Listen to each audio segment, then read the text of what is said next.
تشریحات کیا ہے؟ مسلمانوں ان روایات کو پڑھو، اپنے دل میں جگہ دو. خدا کی قسم اگر دنیا کے اندر صحابہ کا مقام ملتا ہے، اگر دنیا کے اندر صحابہ کا وقار ملتا ہے، اگر دنیا کے اندر صحابیت کے دبن داغدار کر دیا جاتا ہے، نہ تم قرآن پڑھ سکتے ہو، نہ حدیث پڑھ سکتے ہو، نہ نبی کے سنت پر عمل کر سکتے ہو.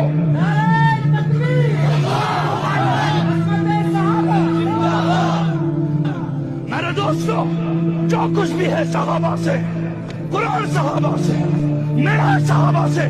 تم صحابہ کی نقلی اور صحابہ کرام کے عظمتوں کو، صحابہ کرام کے تقدس کو، صحابہ کرام کے مقام کو تم پامال کرنا چاہو. خدا کی قسم ہر مسلمان دیکھ سکتا ہے، ہر مسلمان اپنے بچوں کی ہر ایک قربانیاں دے سکتا ہے، مگر صحابہ کرام کی عظمت کو آج آنے نہیں دیں گے. اللہ اکبر، نعرہ تکبیر، اللہ اکبر. زندہ باد.